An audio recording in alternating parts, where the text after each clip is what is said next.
my pleasure to welcome Spike Wilner to our Harlem Speak sessions.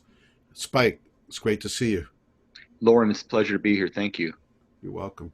Uh, I'd like to talk now for a while about Spike Wilner, the pianist and the musician. You are so involved in so many other aspects that spin out of your musicianship, which is the creation of first one and then another jazz club in Manhattan that has done for a generation of musicians what other clubs did in the past. I know you're very modest and you might just say, "Oh, balderdash," but I really, I think that's a fact. And most of what I read about you and when I hear you interviewed and when you're quoted and things, we're recording this interview in late August 2020 when things are changing literally day by day. Spike and I were just talking about something that happened yesterday. But I'd like to focus this part of the interview, and there will be a second part, on your journey as a musician. Spike, where and when were you born? I was born here in New York City, in Manhattan, and my on my dad's side goes back several generations of New York City people. My dad was in the Bronx, and so. My grandfather, Lower East Side. I'm from a Jewish background. My mother is first generation. She was a Holocaust survivor, along with my grandparents, and came to the United States after World War II and settled in this area. Um, she got some reparation money when she was a little girl and she decided to buy a piano, and then she decided to give me piano lessons with like a local I'm going to woman. interrupt for a second. Sure. Uh, how did your parents meet? Oh, I'm sorry. They met actually at university their freshman year. My dad is a professor of hematology. He's retired, and my mother's always been a social worker and therapist, and she's also retired. They're both retired now. They What school was separated. this? That was at the George Washington University in Washington, D.C. I see. Yeah. And one thing that we didn't get quite date, but what's your birth date? Oh, you mean I have to tell you? I was born I was born June 16th, 1966, 6/16/66. I'm 54 years old currently. How did your dad wind up being in the medical field? Well, his father was a doctor.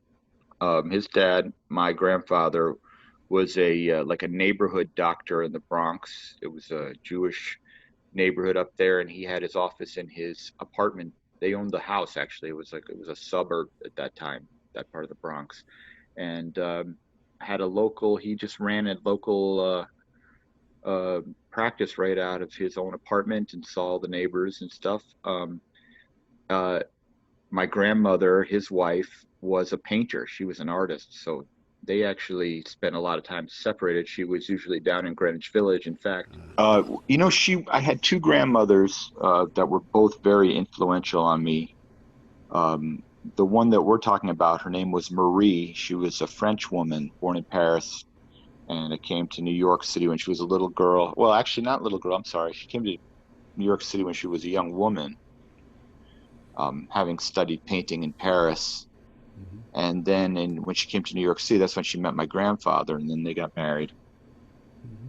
Mhm. I don't think they had a great marriage because she was kind of the complete opposite of him. She was just like a village person, loved to hang in the village, a painter. She hung out with a lot of the heavy painters of that time in the 50s and 60s, were her friends and in her circles. And I kind of wasn't aware of her work until I was an adult. My dad didn't really talk about it very much, but I do remember when I was a kid that we would go up to the Bronx to their house there. They still had it when I was a kid. And my grandmother had her studio there. And then she would uh, have these big tables and she'd put out all kinds of paper and show us how to make collage. And we draw with crayon and pastels. And she really just let us go crazy in there, and it was so fun. And she was also like a real New Yorker. She took us down to Chinatown. We'd always go to Chinatown and get us these, some kind of delicacy or something like that. She had a lot of Chinese art in her house. Uh, but yeah, I think actually in a lot of ways she's unrecognized in terms of her artwork. I ended up collecting a lot of her work later in my life started finding them for sale at art auctions and stuff. It's been kind of scattered all through the world, but I put it together about 45 paintings at this point, and I think I'd love to have a show or something one day. Um, Was her last name Wilner that she painted by? Marie Wilner, or her maiden name is Printemps, like springtime in French. And you could find both. If you Google Marie Wilner art painter, you'll see plenty of examples of her work and who she was. She was, you know, on my dad's side of the family, quite there was a lot of dysfunction, I would say, throughout many multi generations. They were pretty crazy, a lot of crazy stories out of the Wilners at that side. I see. And then, Did you get to know your mom's folks too? The ones who yeah, had. I was going to say, so the opposite was my mother's family. My grandmother, they were basically farmers in Poland during, Jewish, like just hardy peasants, Jewish peasants, I'd say. And then World War II took place, and they were put into camps and miraculously survived. It's kind of a story into itself, my mother's survival. And then the Red Cross brought them back to the United States, where they actually had some family here who sponsored them in, like a lot of Jewish families after the war. And then she ended up growing up. My mom ended up growing up in the Washington, D.C. area. That's where they sponsored her. That's why she went to George Washington University, where she met my father, who was there to study medicine. And they got married right after college, and then they moved together back to New York City. Um, but my grandmother on my mother's side, my grandfather actually died when I was very, very young, but my grandmother ended up being instrumental in my household day to day, raising me. And a lot of the times my father wasn't around a lot because he was working in the lab most of the time. And so my grandmother played a big role in my life. And she was a very strong woman. Like I said, first of all, she survived the Holocaust, which in itself is an amazing thing. But she was just like, she could milk a cow, she could stitch and sew anything, she could cook great. And she was just like this indomitable spirit of both positivity and no nonsense. She said to me one time, she spoke heavy Yiddish accent, everything was Yiddish, and my mom and her spoke Yiddish together. I never learned it, but I could understand it. But she'd say something like, she'd say, Michael, which is my real name, by the way, Michael, I never play the lottery because I'm afraid I'll win. And it was kind of this idea about money, being not desiring it, being afraid of it, being cautious of it, being grateful for what you have. She was a very spiritual woman. She kind of abandoned formal Judaism after World War II. She was kind of, I think, just changed by that so much, but she still prayed and kept a very spiritual demeanor, which I participated with her when I was a little boy, and carry that spirit, I'd say, in myself to this very day. And I attribute it to her. So it was kind of a combination of just on one side of the family, kind of a very, very tempestuous, wild, artistic, hedonistic, and then the other side, just like hardworking, moralistic peasant attitude. And I'd say that's sums myself up quite well at both things. I got that hardworking thing, and I've got that crazy other thing too. Did she live a long life? She did actually. She lived into her 80s. Yeah, she died. She died, I guess, about 20 years ago now.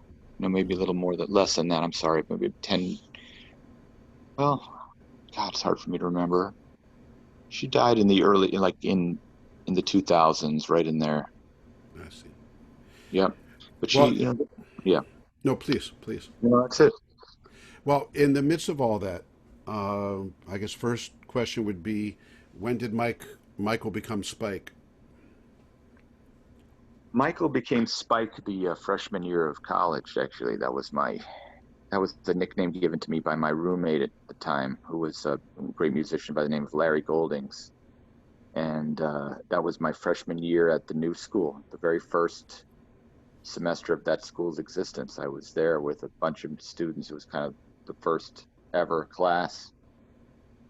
Very interesting time. Before we get into that, let's talk about how music came into your life. You talk about two separate strands of your family. Hmm. Uh, how and when did music come into your life, and how and when did playing music come into your life? Well, there's a few like specific events. I know my father, for example, had a taste for contemporary classical music, and so he would have that on in the house quite a bit. And I'm talking about like Bartok, Shostakovich, or like Leonard Bernstein, Aaron Copland. He loved that stuff. Never the classics, for example, but always just like, occasionally Stravinsky. He really loved Bartok. So I kind of got into that music, even though it was, I was very young. We did not that I discussed it with him, but it was a sound that went on in my. The other thing is my mother, like I said, got a piano with some money that she got from the German government and wanted to give me piano lessons, and so she signed me up with this lady in the neighborhood, and I went dutifully every week and went through the very regular piano lessons that any children do at, or Shermer's Easy Lessons or whatever they are. But the thing that was is that my mom, for whatever reason, I don't to this day know why, was strict about me practicing for my lessons. And we created a practice time that we had, me and her sat down every day at the piano and did my lessons. So whether I liked it or not, we sat down and I'd kick and scream and be crying, and didn't matter. She was absolute. She was kind of absolute about it. And I maybe I should even ask her about it, because there's not much else in my life that she was that adamant about in terms of things that I decided to do. But for some reason, when I was at that age, she really made me practice, and this went on for like at least 2 years, where when it was time to practice, me and mom would sit at the piano and she would correct me or help me or get through it. She had enough piano skills to do that. And then I kind of got into my own. After that, it just kind of caught on. Like I kind of an intuitive player. I didn't really have any more formal teaching after that. I watched, there was a docudrama on TV when I was a kid that starred Billy D. Williams as Scott Joplin. I don't know if you remember this thing, but it was like a three-part TV series on about Scott Joplin, like a drama, and Billy D. Williams played Scott Joplin. And I saw that, and I remember it just blew my mind. I remember the spirit of it was, and I was a kid. I must have been first grade or second grade. I watched it, and it was like, wow, like just guys like piano dueling and people going in bars and playing, and the feeling of that music that the show kind of communicated. So I kind of really got into ragtime at that time. I fell in love with Scott Joplin, and I started to play those pieces even that early in my life.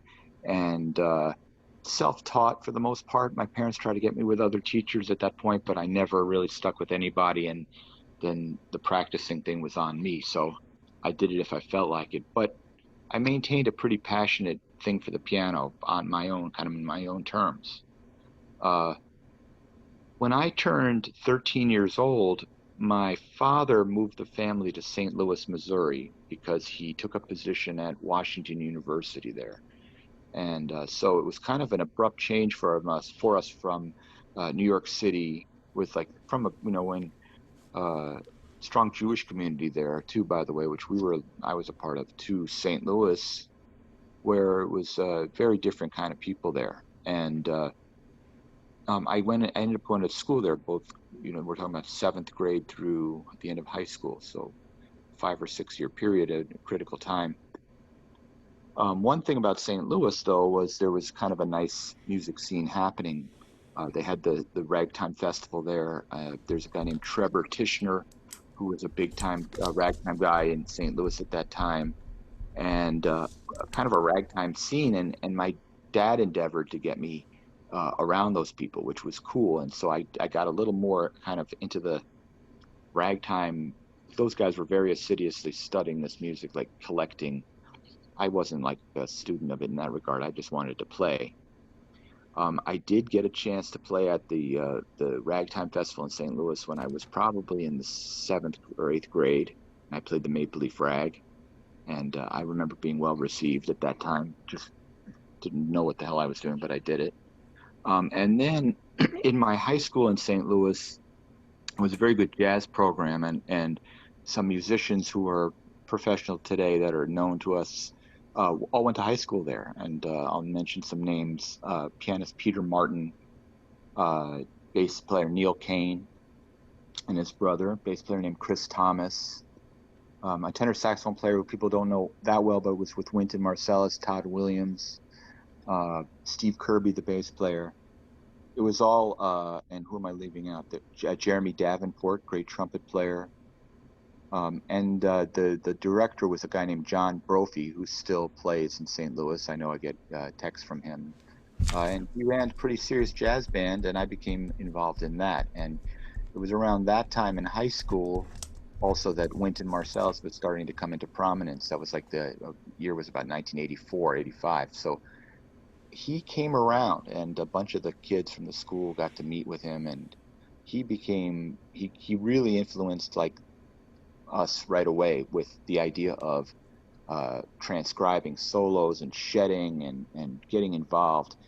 Um, and those guys started playing great, especially like Peter Martin. I don't know if you're aware of his playing, but man, he's one of my oldest friends in the world, and he's one of the greatest jazz piano players playing.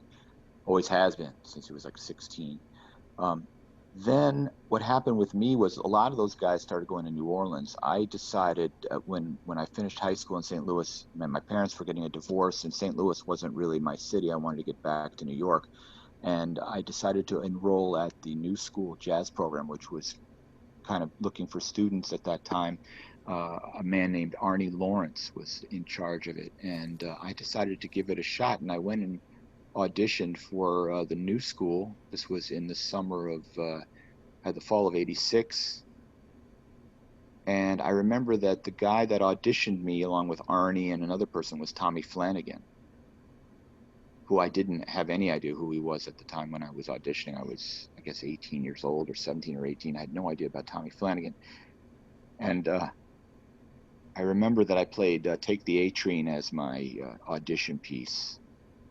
And the only problem was I was playing on the third bar. Instead of playing D dominant 7 with the flat 5, I played D minor 7 flat 5, which sounds terrible and is completely incorrect. And as I was doing this, you must take the A train, blah, D half diminished, what the hell? Then Tommy Flanagan reached over behind me, and I'd never forget the presence of him just kind of hunching over me and touching the piano and playing the correct D7 chord with beautiful voicing. Man, and I just felt at that audition, I felt this shiver go through my body. I just, it was so deep. And after that, I started investigating Tommy Flanagan, started getting into his records, and I got accepted to that program. I don't know why the hell they took me in, but I got in, and like I said, that was a very special time for New York and also the jazz program at the New School, because it was only about 35 students. There was only one big room and a few practice rooms, and Arnie Lawrence kind of ran the whole thing. And his philosophy for the first few years of that school was like a forum-like educational approach where he'd bring in great contemporary living jazz musicians to just basically interact with the students. And I'm talking about Jimmy Cobb. I met Jimmy Cobb. I met Cedar Walton. Tommy Flanagan, of course, was there. I met Clifford Jordan, and I met Jim Hall. And I ended up taking piano lessons from Jackie Byard for 3 years. And I'd have to say it was just an astounding group. I heard Milt Jackson came in, Art Blakey came in. It was really quite an amazing thing. I always say I wish I was at this age now and could go back then, because it was too much for someone like me at that time who had no idea about any of these guys, and I was such a neophyte jazz musician.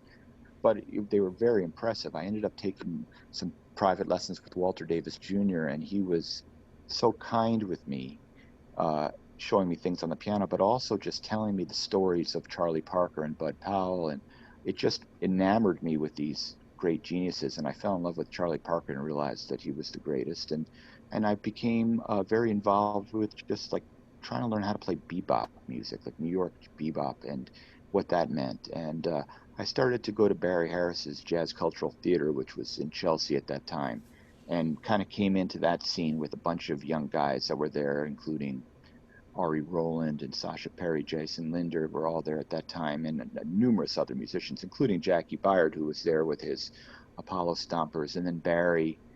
And during that period, I was just really taking the time to transcribe as much stuff as I could from horn players. Really, I fell more in love with, like, Bird, of course, and then I fell in love with Sonny Rollins. And there's that record with John Coltrane and Sonny Rollins having a tenor battle, and I always sided with Sonny. I always thought Sonny was so great on that, and other people would be shocked that I would choose Sonny Rollins over John Coltrane. But kind of became this dichotomy in the music, Train versus Sonny, in terms of thinking and what that really meant. And it became kind of almost like a what is it, a koan to solve which direction are you going to go? Are you going to follow the Train, or are you going to follow Sonny? And most people are going one way. I always went the other way because I liked something very special with this music, which was the lyricism. And I liked the swinging feeling, very much. I always identified more strongly with the blues and swinging than I did with kind of being, you know, trying to be more in the contemporary, connected to contemporary music.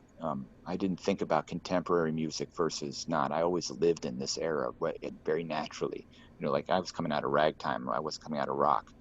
And so that was that early period where I was, just the new school was I would say there were a lot of guys there that became famous. Larry, Peter Bernstein, Brad Meldau, Jesse Davis, Roy Hargrove was there. Um, Several famous rock bands like the Blues Travelers, and where they formed there. It was really like a hotbed of very talented people coming together under Arnie's watch, and it was an amazing thing to be a part of. It set my tone for my rest of my life. Let me ask a question. When you moved to New York, where were you living, Spike? Well, actually when I first got back to New York after high school, uh, I I had a friend of mine who had an apartment in Jersey City, and I ended up being his roommate in Jersey City, New Jersey, where we take the PATH train in. And Jersey City at that time was really quite funky, I'd have to say, dangerously so. But we lived there very, very cheap, and we take the PATH in. He was also a student at the New School, studying like directing and film stuff. So that was it. And I lived there for a couple years, and then actually I became roommates with Larry Goldings. His dad got him an apartment not far from the school, and he wanted a roommate, and I was off, so I moved in with him, and then I was living right by the school, practically on Fifth Avenue and 16th Street, in fact. And since then, I haven't left Manhattan, really. I don't think I've lived anywhere else but in Manhattan since that time I moved in with Larry. I've had apartments all over the city. Let me ask another question. Hmm. Um, let's spend some time with Arnie Lawrence. Hmm. I share an Arnie Lawrence background with you. When I was 14, he came to my high school in New Jersey in the early 70s with a group he had called Treasure Island. Right. And it was the first time I ever saw anything remotely like Arnie Lawrence. They all sat down on a carpet, kind of, and they played. And it wasn't like the woodwind quintet coming to play, something. Yeah, yeah. And I never saw anything like him. And he's still overdue in terms of people really kind of saluting what he did, even long before he went to Israel, all that stuff. Oh, And I'm yeah. wondering if you could give us a sketch of Arnie Lawrence. You were in that program. You spoke so detailed about it. Hmm. Tell tell us about the Arnie Lawrence that you knew. I met Arnie Lawrence for the first time on my audition at the new school, and he seemed. At first, well, I was a very snotty kid, I have to say. I really needed a comeuppance, and I'd say my entire career in jazz has been one big comeuppance for my own arrogance as a kid. So in those days, I tended to sneer sometimes. I thought he was a little bit crazy. But what happened is, the education process of jazz is like, you're working hard and you're really competing with others and yourself to get this kind of thing. And a big one thing I'm finally realizing at age 54 is how much of playing is just an ego trip thing, and how you can get out of your own mind. And uh, with Arnie, he was a very gentle teacher in the sense that he was really patient. We would get together in an ensemble or whatever it was, and uh, he would always play for one thing. He wasn't talking about what to do. He'd just take his horn out, set a groove, close his eyes. Everything was a spiritual point of view. Some people loved it. Some people thought he was totally full of shit. But no, I never thought he was full of shit in terms of his playing, because that's where he justified anything that he would do in his behavior.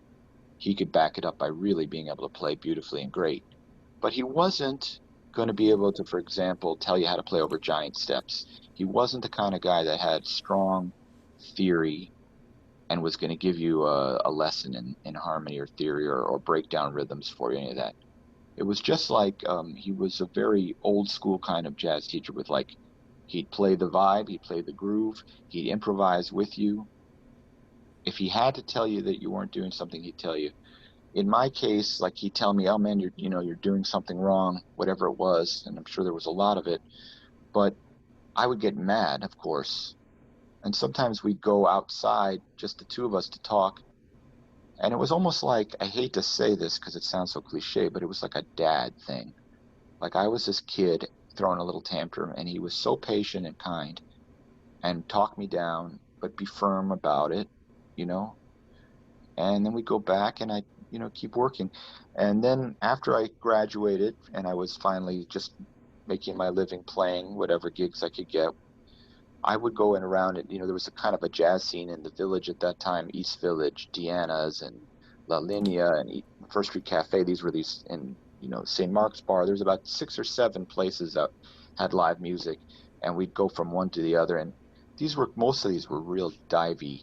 This was still like a dirty time in New York, which seems like we're heading back there. But Arnie would be in there.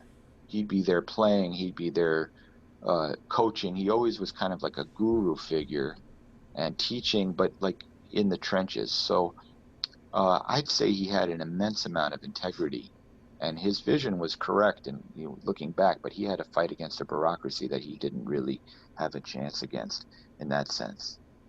And then, of course, he went to Israel, and there he had a huge impact on the generations of musicians there who talk about him with kind of a reverence. But it's like, yeah, he was. I miss him, man. I think about him all the time. I miss him so much. I wish he was here now to help us. There's a lot of guys I could say that about. In those years that you're at the new school, uh, when did actual playing opportunities come your way? Professional opportunities. What were some of the first actual gigs that you did? Well, there were two. Um, there was a gig that I got through the new school itself, which was to host a jam session at the Village Gate, which is what I did for quite a long time. Once I got that gig, every Sunday afternoon there was like an afternoon jam session at the Village Gate, and I was the host somehow. I don't know how the heck thinking back, I find it incredible, because we're talking about like 1989, 1990, right in there, 91. It went on from like 91 to 92. Well, basically up to the time the gate closed. The gate finally closed in 94.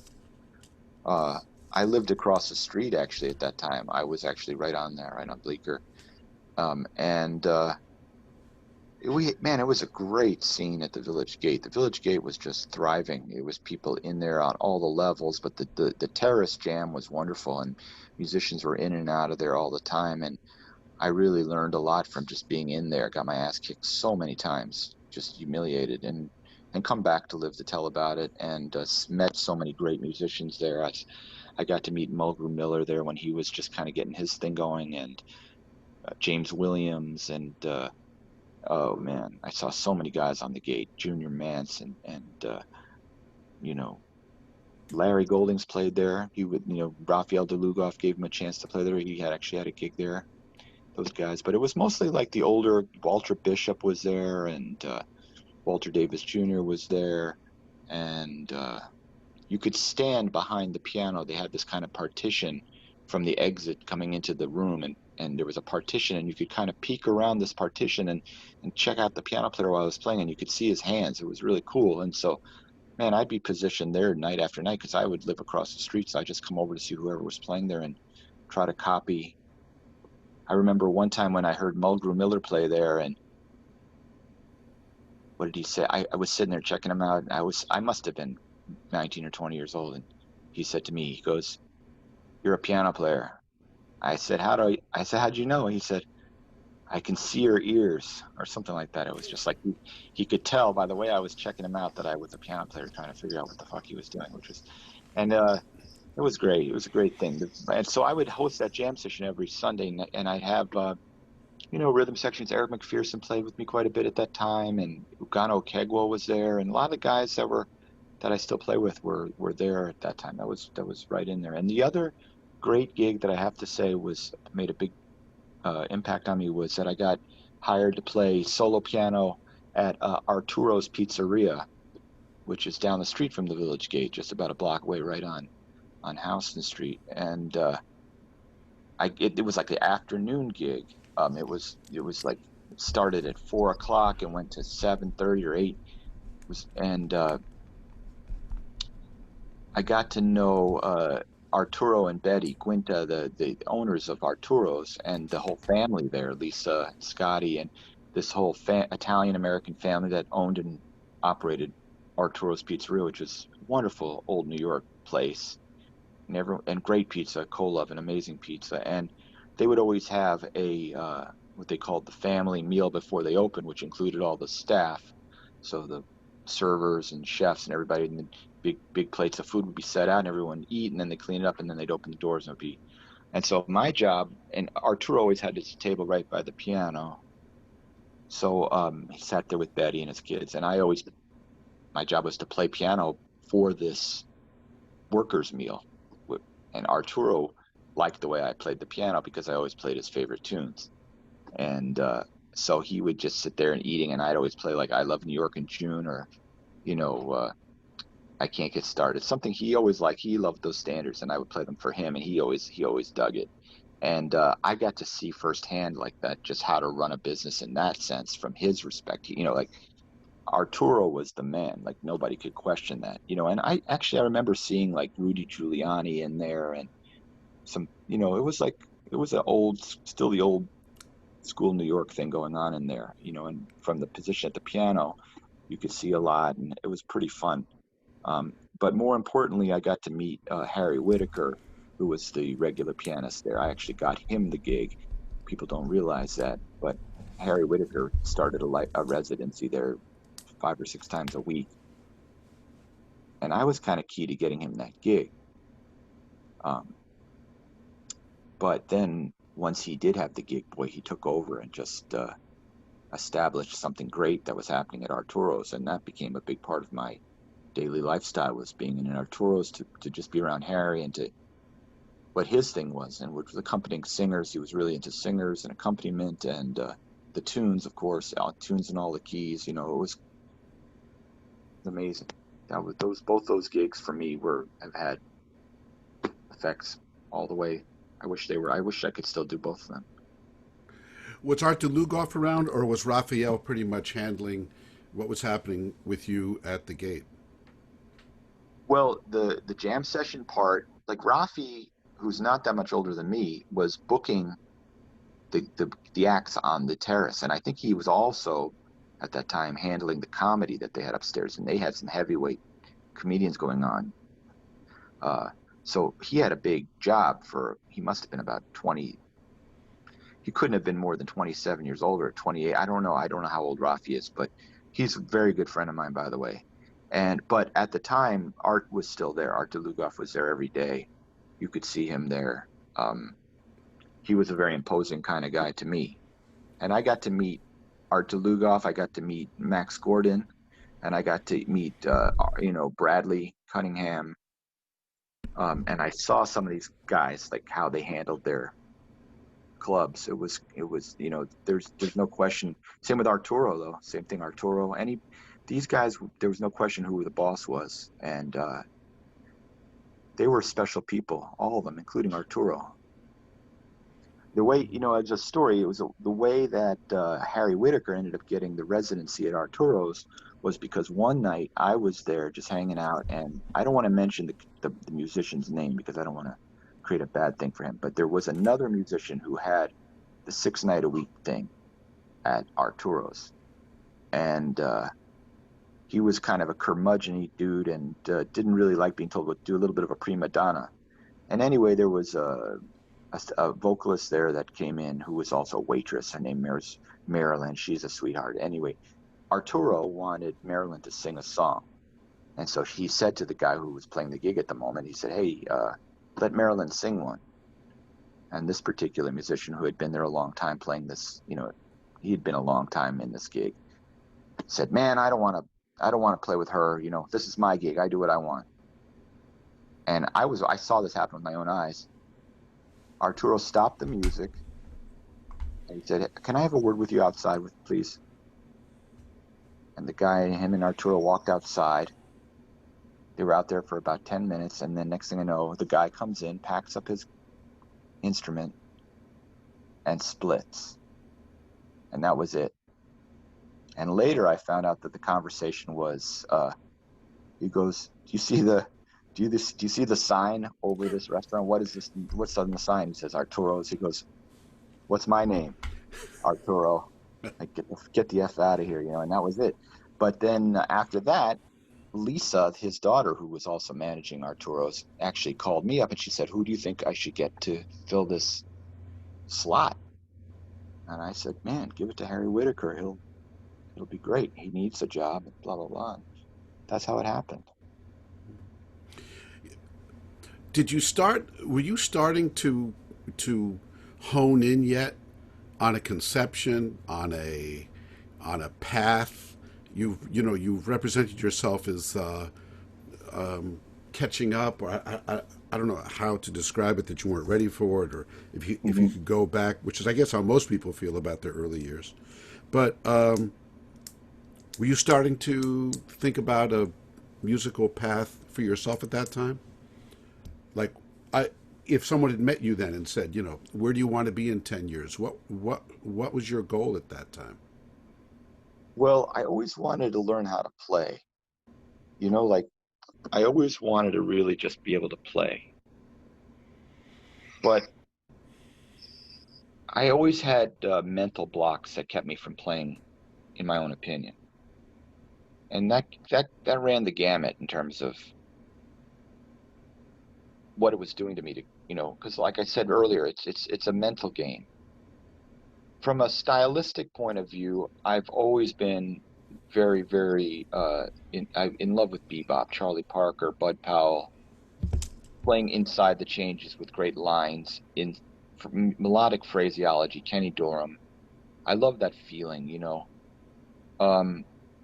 When it was actually a little bit later, what happened was that I got introduced to Art Tatum from Jackie Byard, and then by accident started to get into even earlier piano music, which was the Stride Piano Masters. And I discovered Willie the Lion Smith, which was a complete revelation for me at that time because it was so beautiful and different than what people had anticipated. And it kind of spoke to my ragtime roots, all those guys. So I really began to get into guys like, well, of course, Teddy Wilson, who's later, but man, like Fats Waller and Willie the Lion and James P.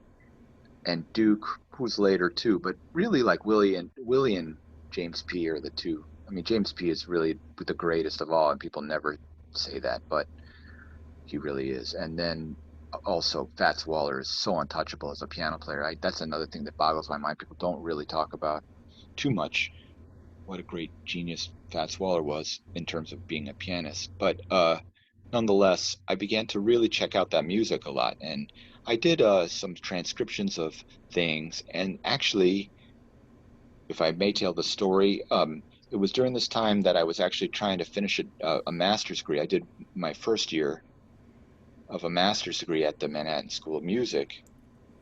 And that was when I met you for the first time, Lauren, and in your class. And I'm sure you found me contentious, as everyone did. But one thing that you did that was great was you really kept a high level for the class in terms of it was a history class, and there was you expected a transcription project from everyone that was, and I challenged myself. You challenged me to a James P. Johnson transcription, which I really threw myself into because I not just because you threw the gauntlet down, but it just spoke again to some. It was a reason to do the work. It really was an impetus too for study, which was great, and I learned to play it as well as I could, and I got deep into that music. Now, the problem with music like that, in my mind, is not the music itself is great, but there is a school of people that musicians that exist now where that's all they play. And what happens to me is that it becomes repertory music, or it's almost like classical music. You're playing these transcriptions or versions of it, and after a while, I decided not to play that music anymore, at least publicly, because I felt that I wasn't either going to do justice to the music itself or to myself. So, as much as I love the Echoes of Spring and these great pieces, I don't think I put them into my repertoire now. Um, you were asking about, musical decisions, and one of the ways that I've been able to grow as an artist is to just gain confidence in my own choices of what I like and don't like and what I want to play and not play. Um, and I've been fortunate too that I've been able to kind of keep that separated from like earning a living, especially in the last 15 years or so.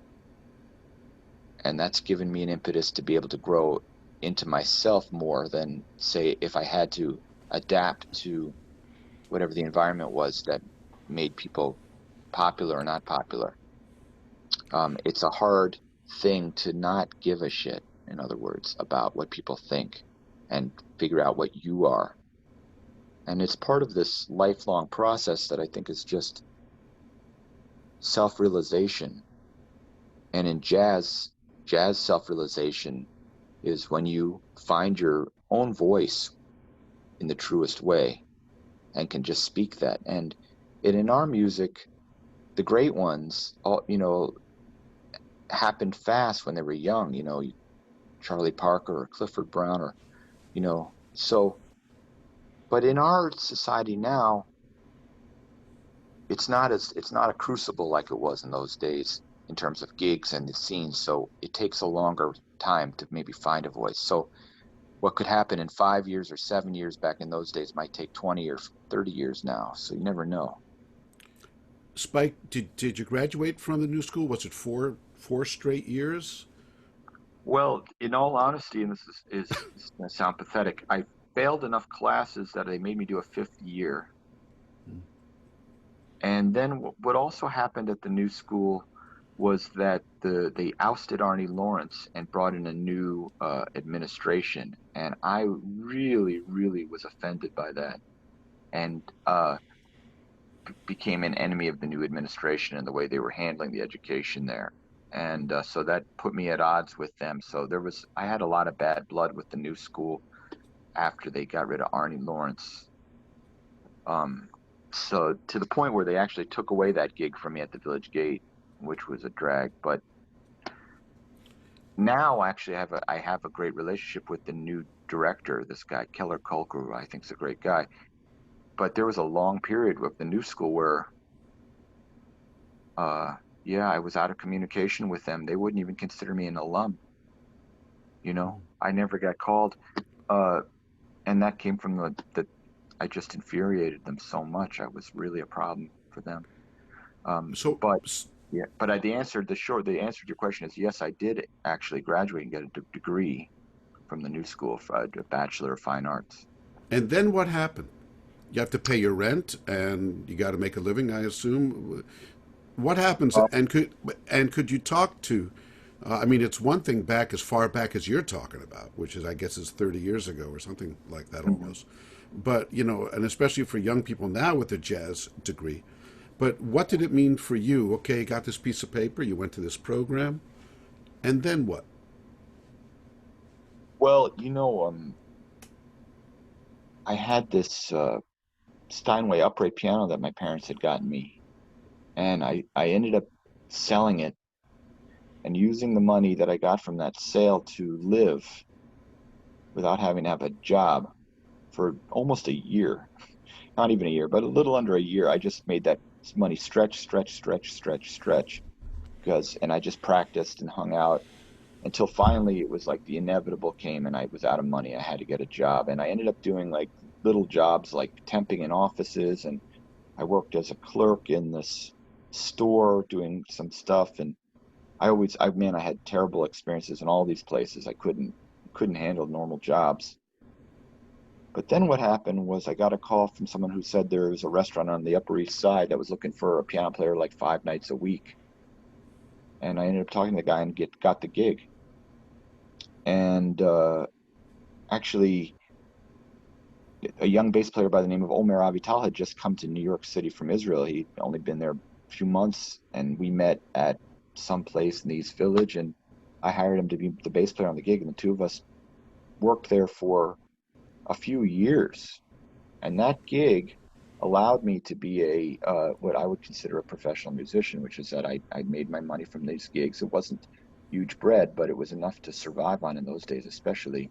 And from there, I just started to network and try to have gigs with guys, and what every musician does. I would go out every night, hang out every night, hear great music, and then I made my living really just playing locally in New York City, which was possible in those days. There was duo gigs everywhere. You could go over all over the town and play piano bass duos. There were club what they called club dates in those days, which just meant playing for society bands and playing at country clubs and stuff. But I got in with some of those guys, and I wasn't great at that, but I did get a few club date gigs, and I was good at solo piano. I did a lot of that, and I started doing some like working with some singers and that kind of thing. Um, and I'd have to say, then I would also be doing jazz gigs. That was kind of what I really wanted to be doing was playing it. There was a place called Augie's where I was involved in, where I play with Jesse Davis's group. We had a weekend there every night for a year or so, and Village Gate, which was about to close but transformed into 1994, was when Smalls opened, and I became involved with Smalls right at its opening month. So there were, in my mind, there were gigs that you did that that you made a living from. Sometimes it was fun, sometimes it wasn't. Sometimes you'd play 6 hour solo piano gigs or playing in the corner at a wine tasting or whatever.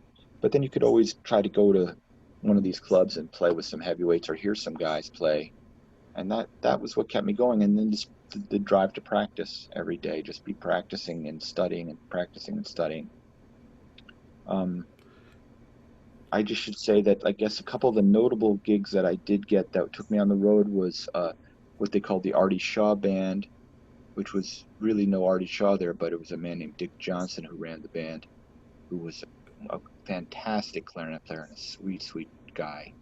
And I got on that band and spent some time on the road with those guys, which was great. And I have nothing but wonderful memories from being on this bus with these guys doing these dances with the Artie Shaw, playing all that Artie Shaw music, which I love anyway, which is fantastic. And I also did some work with Glenn Miller's band. It was a similar thing, but not nearly as hip or fun. And then I ended up actually getting a gig with Maynard Ferguson's band, and I did a tour with those guys, which was a thrill for me because I had always idolized him. And he was a wonderful person, in my opinion. I'm very glad I got to spend some time with him before his passing. And, just that was my life, man. Just these kind of gigs, practicing and playing and going on the road occasionally. I wasn't, my best friend at the time was Brad Meldau. So here he was just a genius and everyone was adulating over him and he was getting huge props. And my other best friend was Peter Bernstein, who was in the same situation. And so I'd watch a lot of my contemporaries just get these, huge, start really touring and big shows. But I was really more of a local dude that would just eke out my living in the city. And in a way, it was part of my education because you have a period where you get angry, like, why does this guy have what this and I don't have this. And you're forced to look in the mirror and say, the reason why he has it and you don't is because of the way you play, and that's that. And so you can then start thinking about, well, how do I play? What is it that I'm doing that people either like? And a lot of times we have this idea that we're playing something that people don't like us. But it's not so much that I've realized is it's just about relating to, and sometimes you come out of something that is not as in vogue. Or I mean, if you're talking about a guy like Brad Mehldau, no one can deny how brilliant he is. That's all there is to it. And he's been like that since he was a kid. But that doesn't eliminate another person from also achieving, musical uniqueness or greatness, but it just takes longer. It's like the tortoise and the hare.